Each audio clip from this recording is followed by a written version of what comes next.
네, 친절한 경제씨 오늘도 안진걸 민생경제연구소장 모셨습니다. 어서 오십시오. 네, 안녕하십니까. 네. 아이고 이렇게 인사하기가 두려울 정도로 안녕하냐는 예. 말에 묻는 게요. 고물가, 고유가, 고환율, 고금리, 주가 폭락, 코인 폭락, 거기에 공공요금 급등까지 네. 거기에 일부 권력층이 이해할 수 없는 행보로 우리 국민도 화병 걸리게 생겼고 답답한데 어디 글 쓸 데도 없는 청와대 청원이 없어져 버렸기 때문에요. 국민청원. 예, 네. 그래서 저는 비슷한 거 만든다고 그랬는데. 국민 제안이라는 걸 만들었다는데요. 네. 비공개입니다. 네. 완전히 실명제고요. 기본적으로 비공개가 되면요. 우리 국민들이 뭐 때문에 열받는지 우리 국민들이 알 수가 없잖아요. 그렇죠. 예전에 청와대 청원은 어떤 사람이 글 올리면 우리가 가서 와글와글 동의를 해주고 네네. 기자들이 언론 기다렸던- 보도도 됐잖아요. 예, 기자들이 네. 기다렸던 시 언론 보도를 합니다. 정말 네. 이상한 청원도 언론 보도를 했잖아요. 네네. 지금 전혀 무슨 청원이 있다 무슨 보도가 안 나오잖아요. 당장 손실보전금 지금 100만 명 가까이 탈락했는데 이 네. 피켓을 만들고 이분들이 집회를 하고 계세요. 내일 네. 또 집회를 하십니다. 피켓을 여러 번 예, 쓰셨나 대통령 보네요. 집무실에서 제가 계속 들고 다닙니다. 네네. 근데 이분들이 한결같이 하는 이야기가 있어요. 청와대 청원이 없어지니까 우리가 민원을 낼 곳이 없다. 그리고 글을 올린다 하더라도 국민신문고 이런 데도 다 온라인 비공개잖아요. 네. 그러니까 아무도 보도가 안 된다. 그러니까 내일 결국 우리는 대통령 집무실 앞으로 갈 수밖에 없다. 그 손실보전금만 하더라도 탈락된 사람이 100만 명쯤 되는데 그 100만 명의 목소리, 예. 절실한 목소리, 그게 600만 원이든 1천만 원이든 간에 예. 그 목소리를 어디다 담아낼 수가 없다. 이건 맞습니다. 심각한 위기네요. 네. 심각합니다. 그러니까 민생의 이기뿐만 아니라 민주주의 소통의 이기까지 오는 것이죠. 근데 오늘 대통령께서는 도스태핑도 일방적으로 중단했잖아요. 네네. 약식 회견이요. 예, 네. 그런 건 굉장한 문제가 있는 거죠. 왜냐하면 기자들이 손실보전금 100만 명 안팎이 탈락했는데 대책이 뭐니까 물어보려고 했는데 질문 안 받아버리는 거잖아요. 그래서 오늘 그렇죠. 네. 제가 평화방송을 통해서 이 질문을 꼭 드리고 싶습니다. 원래 공약은 500만 명에게 1,000만 원이었어요. 근데 지금 370만 명이 600만 원 후퇴했거든요. 그러면 무려 130만 명이 억울하게 탈락한 것이고 그중에 예를 들면 몇십만 원 그냥 감냈다더라도 저희들 추정컨대 100만 명 안팎의 소상공인과 특고 프리랜서 분들은 나 너무 억울하다. 마지막 지원금인데 탈락했다. 제발 구제해달라고 여기저기서 난리신데 요즘에 이제 그 정부 손실보전금 홈페이지에서 그동안 신속지급 대상 끝나고 확인 지급 중이었거든요. 네. 계속 부지급 통보가 오는 거예요. 당신 탈락했다라고. 그래서 여기저기 지금 난립니다. 요거 제가 꼭 이 호소 드리고 네네네. 윤석열 정부 당국자들, 중기부 당국자들께서 이렇게 공약까지 파기하면서 억울한 피해자들, 탈락자들을 양산해야 되는 것인지 제가 따지지 않을 수가 없습니다. 제발 구제를 해달라. 네. 또 호소 드립니다. 또 방금 말씀하신 것 중에 공공요금이 오르는 것도 아주 심각한데 네. 그중에 당 대표가 될 가능성도 굉장히 높다고 거론된 안철수 의원, 국민의힘 의원이죠. 최근 언론 인터뷰에서 우리가 전기, 물 모두 전 세계에서 제일 펑펑 쓰는 나라다 이렇게 인식을 하시고요. 전기요금도 오르니까 전기를 아껴 쓴다든지 뭔가를 찾아서 자발적인 시민사회 운동 같은 게 필요할 때 안 소장님 한 말씀 주셔야 될 것 같은데요. 그러니까 저는 그분이 안철수 의원님 정말 오늘 제가 단단히 준비했는데요. 네. 이 소상공인 손실보전금 600만 원 공약 파괴 주도자입니다. 주범은 아니지만 주로 역할을 하셨던 분인데 화가 나서 범죄 같은 예. 생각도 들죠. 예, 사실. 그러니까 네. 공약 파기 범죄. 네, 이제 우리가 네, 형사 범죄가 네, 아닌 네, 네. 민심을 파괴한 범죄로서 그렇죠. 공약 네. 파기 범죄를 말씀드립니다. 소고기 사 먹으니까 600만 원도 안 된다고 했던 분입니다. 그러니까. 당시에 정말 여기저기서 항의가 본물처럼 그리고 안철수 제기되면서 의원은 안랩을 네. 갖고 계신 분으로 천문학적 액수의 부자잖아요. 예, 사실. 맞습니다. 정치인 중에 제일 부자인데 이분이 이렇게 말씀하시면 슬프죠. 좀. 예, 그리고 그 당의 주요 정치인들이 보니까 특수활동비 네. 수십억 수백억씩 막 쓰면서 어디에 썼는지 아니 윤석열 대통령도 아직까지 공개 안 하고 있잖아요. 검찰총장 시절에 150억을 썼는데 네. 그다음에 온희룡 장관님 1억 2억인가 썼는데 전부 고급 식당에서만 이용했더라고요. 오마카세 막 이런. 그래서 오마카세가 뭡니까? 주방장 주방장이 특선이라는 차려주시는 뭐 이렇게 고급 예. 요리. 네. 소상공인 분들이 또는 특고 프리랜서 분들이 지원금 만나는 소고기를 사 먹을 일도 없지만 만약에 저렴한 5만 원, 10만 원 정도 소고기를 한번 사 먹으면 또 어떻습니까? 그동안 너무 힘들어서 직원들을 한번 회식할 수 있는 건데 그건 안 된다는 거냐 해서 그때 한번 난리가 났었잖아요. 네네. 근데 이번에 느닷없이 또 전기요금, 가스요금이 4월 달에 올라간 것도 모자라 7월 때 또 올라갔습니다. 네. 10월 달에 또 오르는 게 더 큰 문제입니다. 자, 물가가 급등할 때 정부가 기본적으로 할 수 있는 것은 공공요금 인상을 동결해 주거나 인하해 줌으로써 물가 급등의 피해를 최소화하고 물가 인상률을 둔화시키는 것인데 그렇죠.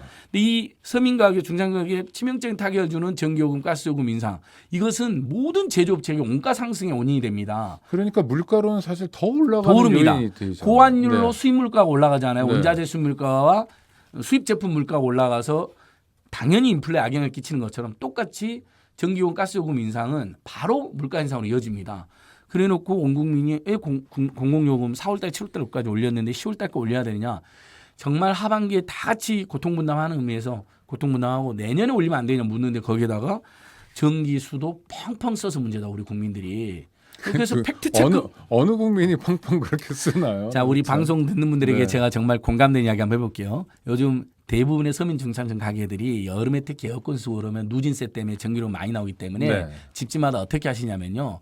코드랑 코드는 다 꼽고 대기 전력 아끼려고 멀티톱 설치해가지고 그 빨간 그 오프 버튼 누르면 다 전력이 차단되잖아요. 네네. 멀티 다 설치하시고 그 다음에 화장실이라든지 빈 방에 불 켜놓고 나면 아이들이 부모님들이 야 이놈아 불 끄라고 그렇죠. 하지 않았느냐 네, 하면서 그럼요. 왜 너 불 켜고 다녀. 네, 네. 그다음에 집에 나갈 때 불 껐는지 안 껐는지 다 점검하고. 그럼요. 저도 아니, 일상이 그리고 그렇거든요. 코드를 아예 뽑아요. 코드를. 다 뽑잖아요. 네, 그게 그러니까. 뭐 몇 원이라도 네. 더 나갈까. 수도 요금도 샤워할 때 머리 감을 때 이렇게 비누칠 하는데 그때는 물 멈춰놔도 되잖아요. 그때 다 물 끄고 그다음에 절수형 샤워기가 있어요. 샤워기 꼭지가 그거 네. 다 설치하고 마트에 가면 그거 많이 팔리고 있습니다. 다 이렇게 삽니다. 한 푼이라도 아끼려고. 그건 환경 문제 때문이나 내 서민 중산층 가게는 아니 환경 문제 거기다가 생각하시는 시민들도 그런 많으셔요. 분도 많고요. 네. 그다 펑펑 쓴다고 제일 많이 쓴다고 알아보니까 우리나라가 산업용이랑 상업용이랑 합치면 3, 4위 정도에 많이 쓰는 나라인 건 맞았어요. 그럼 기업들이 쓴 거잖아요. 상업활동으로 그렇죠. 또는 생산활동으로. 반도체 공장에서 수도를 얼마나 예. 많이 쓰겠습니까? 그리고 길 가다 전기를. 보면요. 대형 건물이나 대기업 소유 건물 밤새 불 다 밝히는 거 많이 보셨죠. 그리고 뭐 전광판 같은 경우는 예. 어마어마하게 하잖아요. 새벽에 산업용 전기요금, 기업용 전기요금 저렴하니까 그런 일을 하는 겁니다. 네. 밤에 우리 불 켜놓고 자는 집 누가 있습니까? 없죠. 숙면을 위해서도 그렇고 전기요금을 다 우리는 불 끄고 있잖아요. 틈만 나면 불 끈단 말입니다. 네. 근데 그 안철수 의원의 그 지적도 틀렸습니다. JTBC가 아주 팩트체크를 꼼꼼히 살펴를 했는데요. 38개 나라 중에서 한국 1인당 가정용 전기사용 26이었습니다. 근데 그럼 왜 3, 4위라는 착시가 났느냐? 산업용, 상업용을 다 합친 거예요. 오히려 네. 가정용은 대한민국 가정용의 전력 사용 비용은요. 다른 나라에 비해서 13%로 아주 낮습니다. 그러니까 안철수 의원이 네. 만약 이런 말을 하고 싶다면 재벌 대기업에 해야 되나요? 왜 국민들이 그러니까. 비싼 요금 내가지고 전기 아끼는데 당신들은 펑펑 써가지고 말이야 국민 고통을 전가시키냐라고 맞습니다. 예. 한다면 근사한 발언이겠네요. 예. 사실관계는. 전력 사용량의 네. 13%밖에 가정용 안 쓰고 네. 나머지는 산업용이고 상업용이더라. 그러니까. 국민들에게 전기요금 인상해서 고통을 줬는데 정치인 한 사람으로서 정말 미안하고 본인이 공동정권 창출자라고 하시니까요. 그렇죠. 네. 오히려 산업용, 상업용의 전기 사용량은 어떻게 줄일 것이고 그들에게는 오히려 이윤이 많이 남는다면 전력요금을 올리고 서민 중산층의 전력요금 낮춰줘야 된다는 게 저는 이 물가 급등 시기의 정치인의 자세라고 합니다. 안철수 올바른 의원이 자세라고 그렇게 합니다. 말했다면 맞는 얘기예요. 그러면 네. 칭찬받고 박수를 받았겠죠. 아니 그리고 시민사회 네. 운동은 우리가 알아서 할 텐데 하여튼 시민사회 운동도 그런 운동이 있으면 좋겠다라고 당연하죠. 말한다면 예. 그건 맞네요 경우가. 맞습니다. 혹시라도 우리 국민들 중에도 전기나 가스 같은 거 또는 수도 같은 거 우리가 펑펑 쓴다면 개개인에게도 과도한 요금 나올 뿐만 아니라 그건 에너지 위기 시대에도 기후 환경 위기 시대에도 바람직한 태도는 그렇죠. 아니잖아요. 후손들한테 일종의 그것도 하나의 죄를 짓는 거죠. 그래서 네. 그레타 툰베리 네.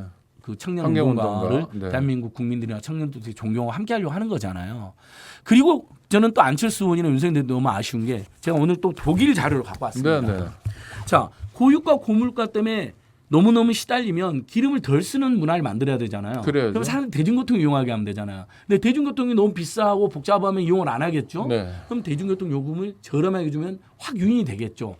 제가 2주 전에 네, 와서 독일 국민 한 700만 명이 산 것 같다 했는데요. 네. 9유로 우리나라 돈으로 12,000원짜리 대중교통 패스를 발행하면 한 달에 9유로. 한 달에 9유로만 내면 네. 버스, 트램, 지하철, 그러니까 KTX 같은 고속철도 말고요. 네. 나머지 다 무료로 이용하는 겁니다. 그러니까 서울 시민을 기준으로 하면 서울시에서 왔다 갔다 하는 건 다 마을 공짜인 버스, 거죠. 마을 버스, 전철. 예, 다만 경전철 이런 KTX 같은 것까지. 고속철도는 이제 네, 비용을 네, 낼 네. 수밖에 없기 비용 많이 네. 드니까 이게 그 사이에 지금 벌써요.